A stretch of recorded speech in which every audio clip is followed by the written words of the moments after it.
St. Nicholas of Pskov, Fool for Christ, February 28th. A 16th century fool for Christ confronts Tsar Ivan the Terrible during Great Lent, saving the city of Pskov from destruction through prophetic witness.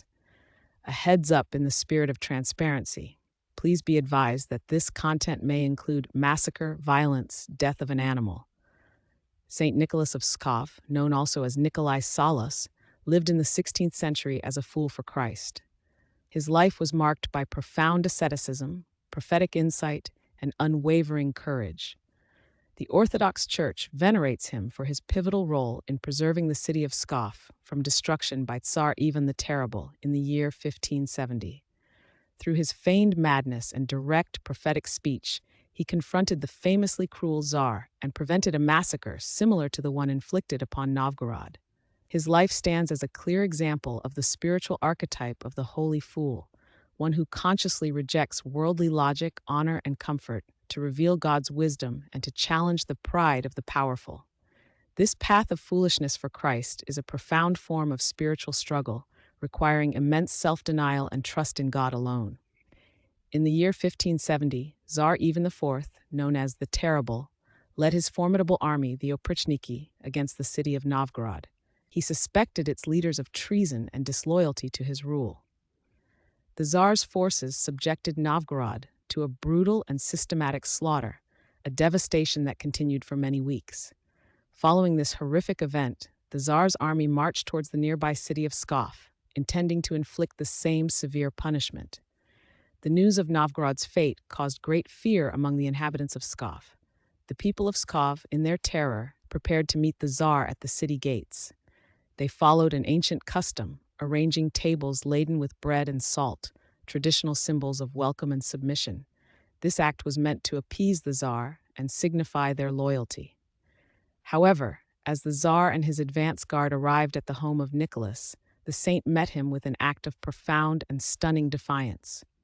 Saint Nicholas had lived in Pskov for more than 3 decades, known for his unique spiritual path as a holy fool, a vessel of divine truth often hidden beneath outward eccentricity. Nicholas offered the Tsar a piece of raw, bloody meat. This gesture carried deep significance and was profoundly shocking. The encounter occurred during the Great Lent, a sacred period when Orthodox Christians observe strict abstinence from meat and other animal products, focusing on repentance and spiritual purification.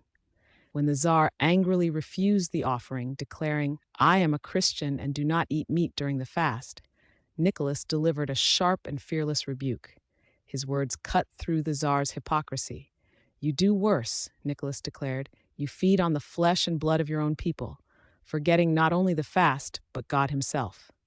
This direct accusation exposed the Tsar's spiritual blindness, highlighting the grave sin of violence and murder, even while he claimed adherence to a lesser spiritual rule. St. Nicholas then prophesied that if the Tsar did not spare the people of Pskov and depart from the city, a great misfortune would befall him. Specifically, Nicholas warned Ivan that his favorite horse would die. The Tsar was profoundly shaken by the saint's fearless condemnation and the clear prophetic authority in his words. Ivan the Terrible, known for his cruelty, was unnerved by this direct challenge from a seemingly mad, yet clearly divinely inspired man. As he was ordering the bells of the Pskov Trinity Cathedral to be torn down, a sacrilegious act that would have further desecrated the city, his best horse suddenly fell dead, just as Nicholas had foretold. Even the Terrible was struck with fear and awe. He understood that he contended not with a mere madman, but with a holy man who wielded the power of God. The immediate fulfillment of the prophecy confirmed Nicholas's spiritual authority. In that moment, the Tsar's will was broken. He immediately ceased all hostile actions against Pskov. He turned his army around and departed from the city, sparing it from the ruin and bloodshed that had consumed Novgorod. Through the intercession and bold witness of St. Nicholas, Pskov was delivered. St. Nicholas continued his ascetic life in Pskov, maintaining his path of foolishness for Christ, until his repose on February 28, 1576.